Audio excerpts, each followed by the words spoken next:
Hello students. तो आज हम बात करते हैं रैंडम वेरिएबल के बहुत इंपॉर्टेंट कॉन्सेप्ट की CDF एंड PDF। तो let us begin with CDF।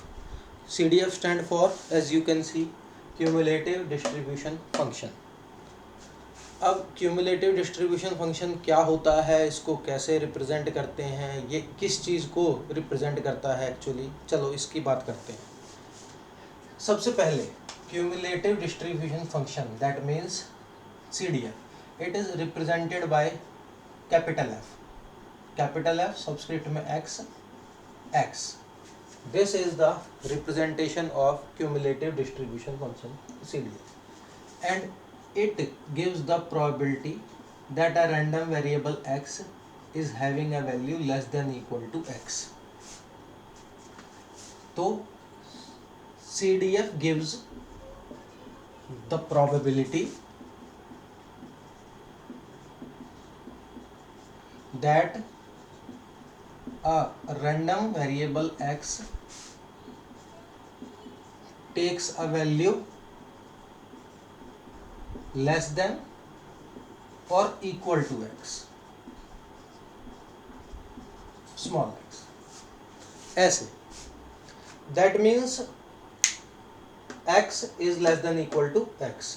अब मैं इसके बेसिक कॉन्सेप्ट पर आता हूँ. What do you mean by cumulative distribution? सबसे पहले हम बात करते हैं स्टैटिस्टिक्स की. स्टैटिस्टिक्स में इस चीज़ को अभी आप छोड़ दो. स्टैटिस्टिक्स में we have XI, FI, then CF. X basic data, frequencies, then cumulative frequency. For example 1, 2, 3, 4, 5, 6 and the corresponding frequencies are 2, 3, 1, 2, 1 for this. Then 2, फिर इसमें ये ऐड हो जाती है 5, फिर इसमें ये ऐड हो जाती है 6, फिर इसमें ये ऐड हो जाती है 8, फिर इसमें ये ऐड हो जाती है 9. दैट मीन्स किसी भी टाइम पर जो क्यूमुलेटिव फ्रीक्वेंसी है वो अपनी पिछली सारी फ्रीक्वेंसीज का एडिशन है, अप टू दैट. ऐसे ही 8 यहाँ तक का एडिशन है हमारे पास.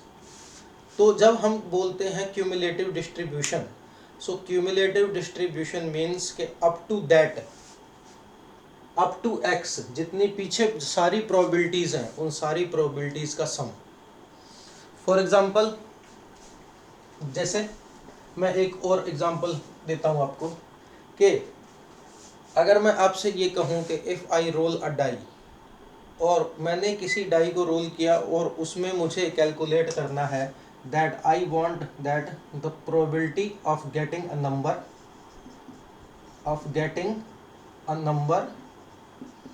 less than equal to 4. मैंने किसी डाई को रोल किया है और मुझे प्रोबेबिलिटी कैलकुलेट करनी है of getting a number less than equal to 4. तो प्रोबेबिलिटी क्या आएगी? It means it is equal to probability of getting 1 plus probability of getting 2 plus probability of getting 3 plus probability of getting 4. This is equal to probability less than equal to 4.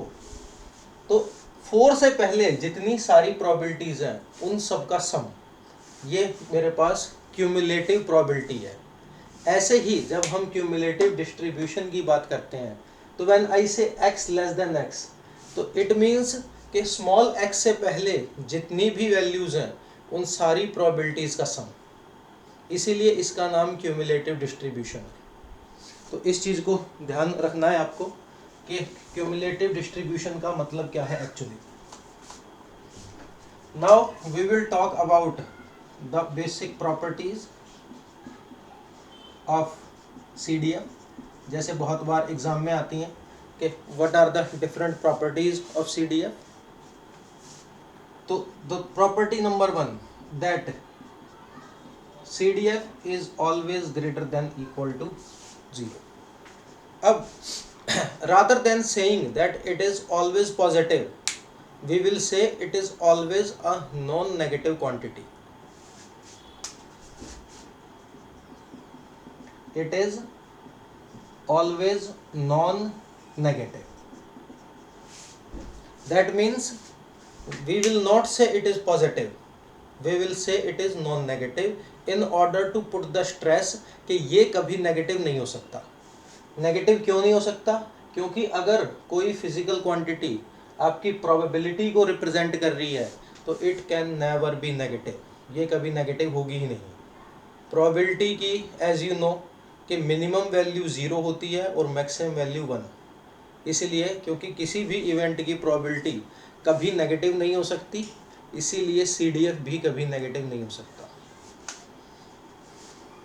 Property number 2, f(x) of minus infinity is always equal to 0, and property number 3, f(x) of infinity is equal to 1। अभी इन पर आता हूं मैं कि why do we say this। For example, this is the basic axis line minus infinity to infinity। मैंने किसी experiment को, random experiment को परफॉर्म किया और मेरे पास जो उसमें रैंडम वेरिएबल की रेंज है दैट इज यहाँ से लेकर फ्रॉम x1 to xn है। फॉर एग्जांपल दिस, इस रेंज में मेरा रैंडम वेरिएबल लाई करता है। जैसे मैं आपको एग्जांपल के साथ एक्सप्लेन करता हूँ, अगर मैंने किसी डाई को रोल किया है तो मेरे पास क्या फिजिकल आउटकम्स आएंगे, 1 2 3 4 5 6। That means I can have the value between 1 to 6, उसके अलावा मेरे पास कोई ऑप्शन नहीं है। तो आई कैन से कि मेरा रैंडम वेरिएबल इसी रेंज में लाई करता है हमेशा। तो व्हेन आई से माइनस इन्फिनिटी, तो दैट मीन्स माइनस इन्फिनिटी से पहले जितनी इवेंट हुई हैं उन सब का सम। अब क्योंकि मेरी एक्सपेरिमेंट की रेंज ही यही है तो माइनस इन्फिनिटी से पहले कोई इवेंट ही नहीं है, और क्योंकि माइनस इन्फिनिटी से पहले कोई इवेंट ही अकर नहीं हो रही तो इसीलिए उससे पहले जितनी इवेंट हुई हैं उन सब का प्रोबेबिलिटी का समेशन क्या आएगा, 0, क्योंकि उससे पहले कोई इवेंट अकर नहीं हुई है। अगला infinity, f(x) infinity is equal to 1। तो f(x) इन्फिनिटी किस चीज़ को शो कर रहा है, मैं थोड़ा सा कर देता हूँ एलिब्रेट। इसी फॉर्मूले में डाला मैंने p(x) less than equal to infinity. That means random variable infinity से पहले जितनी सारी वैल्यूज आएंगी उन सब की प्रोबेबिलिटीज पर समेशन। तो इन्फिनिटी यहाँ है आपका, इससे पहले आपका सारी की सारी इवेंट अकर हो चुकी होगी। दैट मीन्स सारी प्रोबेबिलिटीज ऑब्टेन हो गई हैं, सारी वैल्यूज आ गई हैं, रैंडम वेरिएबल जितनी वैल्यू अज्यूम कर सकता था वो उसने कर ली हैं। तो इसीलिए अब यहाँ पर इससे पहले पहले सारी इवेंट हो चुकी है तो टोटल सम ऑफ प्रोबेबिलिटी मेरे पास क्या आ जाएगा, 1। इसीलिए दिस इज इक्वल टू 1। तो आपको इसी कॉन्सेप्ट पे ये चीज़ ध्यान रखनी है कि जब हम कह रहे हैं कि f(x) minus infinity, it means कि उससे पहले इवेंट ही नहीं हुई है तो इसीलिए वहाँ तक कोई इवेंट अकर नहीं हुई तो कोई प्रोबेबिलिटी नहीं, समेशन 0। f(x) इन्फिनिटी, वहाँ तक कोई भी इवेंट क्यों ना हो, कोई भी एक्सपेरिमेंट क्यों ना हो, वो सारा अकर हो चुका है तो total sum of probabilities always equal to 1, ऐसे। एंड फोर्थ पॉइंट जो इसकी फोर्थ प्रॉपर्टी है, that it is always a non decreasing function. Again same thing, हम ये नहीं कहते कि it is always an increasing function. In order to put emphasis हम ये कहते हैं कि it is always a non decreasing function. अब एज पर मैथमेटिक्स अगर मैं इंक्रीजिंग और डिक्रीजिंग फंक्शन की बेसिक डेफिनेशंस पर आ जाऊं तो इट सेज कि for any value x2 greater than x1, f(x) of x2 is greater than f(x) of x1। What does that mean? कि अगर मैंने इसको ग्राफिकली रिप्रेजेंट किया, फॉर एग्जांपल ये रैंडम वेरिएबल x है, ये CDF है, ऐसे है। तो this is a value x1, this is a value x2। x2 is larger than x1 और यहाँ पर जो वैल्यू आ रही है that is x of x1 और यहाँ पर जो वैल्यू आ रही है that is F x of x2. तो when x2 is greater than equal to x1 then f x2 is greater than equal to f x1. The basic concept for a increasing या फिर non decreasing function. तो ये 4 basic properties हैं जो CDF ही आपको ध्यान रखनी है. तो मैं एक बार इसको समराइज करता हूँ कि CDF का मतलब है कि उस पॉइंट तक जितनी भी प्रोबेबिलिटीज़ हैं उन सब का एक्यूमुलेशन या फिर उन सब के summation represented by F X. Capital F gives the probability x less than equal to x. और 4 इसकी प्रॉपर्टीज़ हैं, हमेशा पॉजिटिव या non negative because it represent the probability. F X minus infinity 0, F X infinity 1 and always a non-decreasing function. That means for any x2 greater than x1 fx2 is always greater than fx1. तो this was the basic concept about CDF. अब इसके बाद देखिए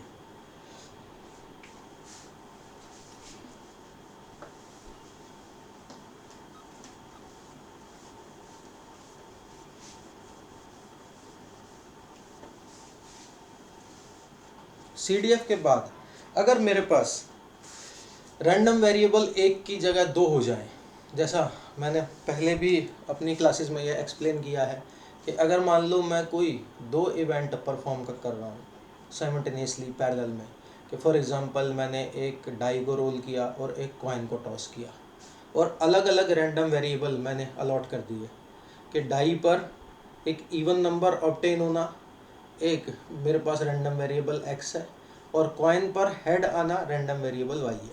या फिर same event में कि मैंने किसी डाई को रोल किया and if I am getting an even number then it is random variable x, if I am getting an odd number it is random variable y.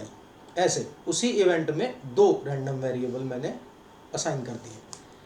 तो ऐसे केसेस में that means more than 1 random variable we say joint CDF or joint cumulative distribution function. So I can say कि for 2 random variables x and y, random variable मेरे पास हो गए हैं 2 x and y. सबसे पहले it is represented like xy xy. यहाँ पर दोनों आएंगे एक्स वाई और यहाँ पर आपके पास x, y ऐसे आएगा. और this represent x is less than equal to x and y is less than equal to y. ऐसे आ जाएगा. सिंपल वही डेफिनेशन है जो हमने एक सिंगल रैंडम वेरिएबल के लिए दी थी. बस इसमें यह ध्यान रखना है कि एक से ज़्यादा हो गए तो फिर वो अलग अलग आ गया. x के लिए अलग हो गया, y के लिए अलग हो गया. अब इसकी प्रॉपर्टीज की बात करता हूं.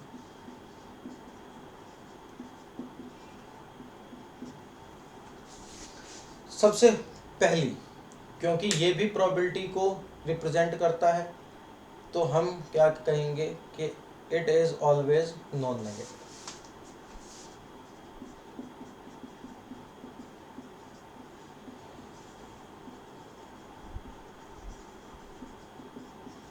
That means fxy xy greater than equal to 0. Equality 0 इसीलिए डालते हैं जनरली हम क्योंकि आपके पास ये भी प्रोबेबिलिटी रहती है कि किसी चीज़ की आप प्रोबेबिलिटी कैलकुलेट करो और वो वैल्यू 0 आ जाए. That means 0 probability is possible value, इसलिए हम उसको 0 से इक्वेट कर देते हैं. अदरवाइज़ ये होना चाहिए था हमेशा ग्रेटर देन 0. बट क्योंकि प्रोबेबिलिटी अपने आप में 0 वैल्यू भी अचीव कर सकती है तो हम उसको ऐसे कर देते हैं.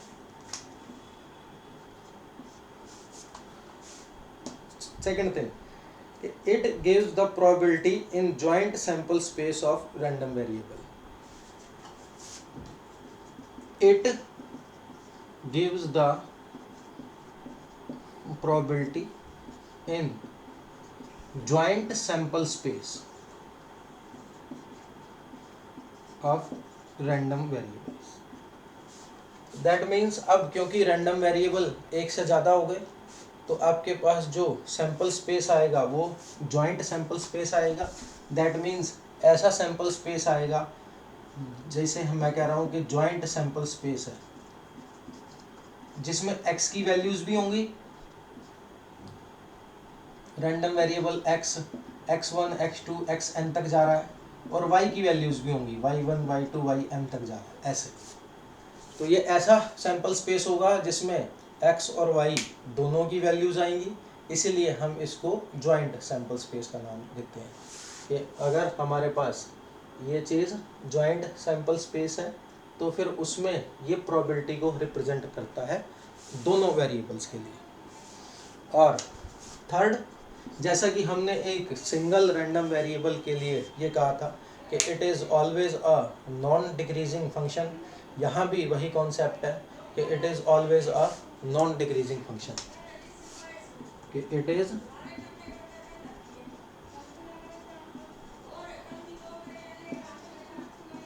Is a non decreasing function. अब किस चीज़ का नॉन डिक्रीजिंग फंक्शन आएगा, क्योंकि यहाँ पर दो वेरिएबल आ गए हैं x एंड y, तो it is always a non decreasing function of both x and y ऐसे. तो इस चीज़ का आपको ध्यान रखना है कि जब भी आपको ये कहना है कि it is always a non decreasing function, तो that means we will have to specify a non decreasing function of x and y ऐसे.